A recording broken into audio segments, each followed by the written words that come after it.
Foreword by Jane Houston, Ph.D. This is a book for the ages. It contains the distilled wisdom of many eras, many cultures, and one great soul. To read it is to be charged in the alembic of change, to enter into partnership with God, to relearn the laws of co-creation. It is perhaps one of the most potent and influential books of the 20th century, yet it appears in no compendium of great books. Its words have inspired countless millions, seeded the growth of spiritually innovative churches and philosophies, yet no university places it in its curriculum. In precise and powerful prose, it lays out the blueprint for the remaking of the mind and the reenactment of the world. Yet the archetypes text of psychological and social forms know little about it. Perhaps, let me go back a little. Its words have inspired countless millions, seeded the growth of spiritually innovative churches and philosophies, yet no universities places it in its curriculum. In precise and powerful prose, it lays out the blueprint for the remaking of the mind and the reenactment of the world. Yet the architects of psychological and social forms know little about it. Perhaps this is as it should be, for it is the hidden masterpiece which must be discovered only when one is ready to enter upon the larger life. If I were to state the essence of the teaching of the science of mind, it would be that the highest God and the innermost God is one God. The core of each human being is the original creative genius of the universe.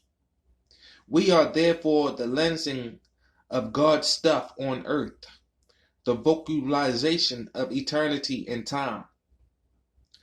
Consciously or unconsciously, we direct the flow of universal mind into form. In Homer terms, the cosmic engine is started, but man guides it in his own life.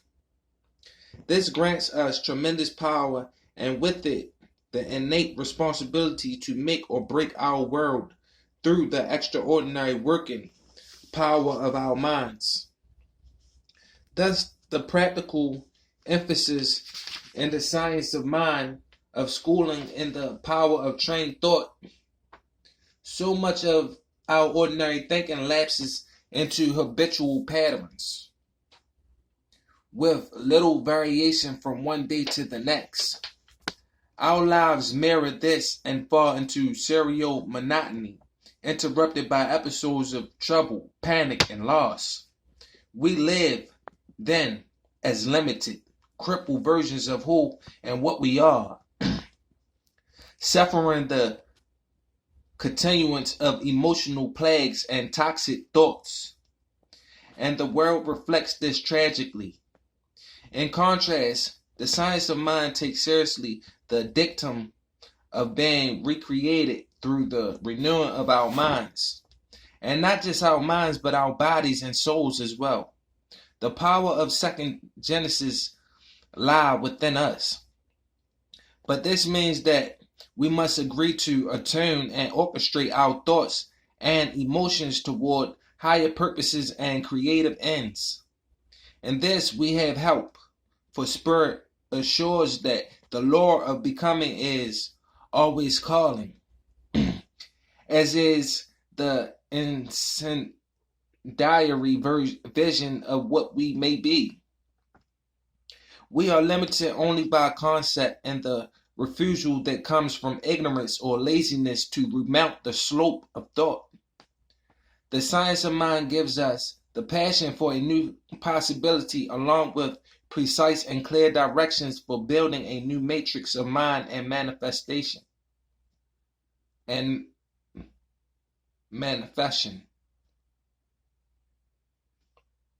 It shows us how to activate the constructive imagination and how to hold in thought and feeling the intention and energy for healing, holding, and co-creation.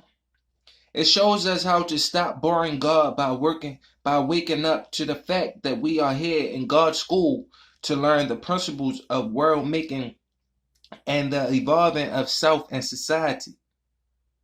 Evolution is seen to follow involution,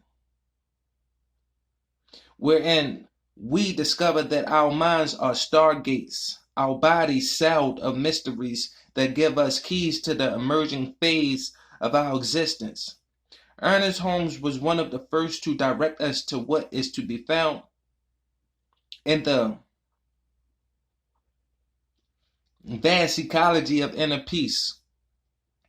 In his scope of understanding and application, he anticipated and prepared the field for the revolution in mind and brain research that was to come. The patterns of an emerging sacred psychology are offered in the knowing that as we go within, we can access the depth structures of our being and build bridges to the great archetypal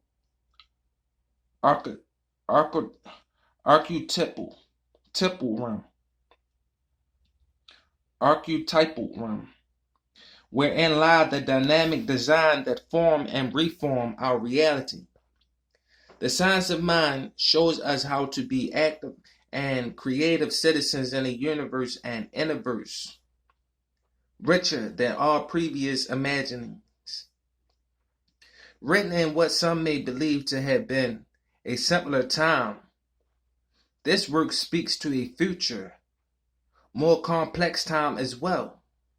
Although Holmes' use of language belongs to the 1920s and 1930s, the ideas expressed remain larger than the constraint of words and even more relevant to today's necessities.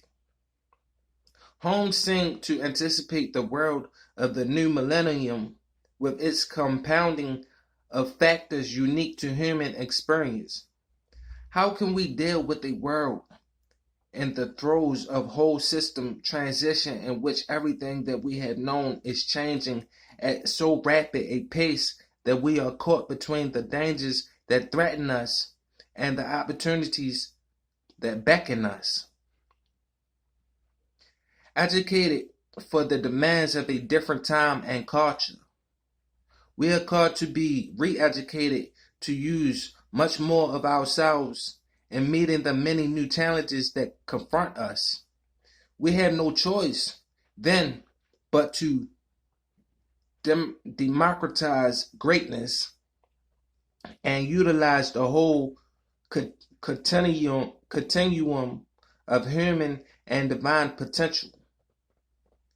The science of mind says that this is not only possible, it is what is expected of us. Indeed, it is that for which we have been created. The infinite, knowing that it cannot contract, has coded the relative, meaning ourselves, for expansion into itself. For the first time in human history, we are required as a species to extend ourselves into radically new ways of being. The tasks that are now ours, the tasks of virtual creation, compel the revolution in consciousness that tells us that we are part of the great unfolding of spirit and flesh. These are the times. We are the people. This is the book that can help us do it. And that was the Foreword by Jane Houston, Ph.D.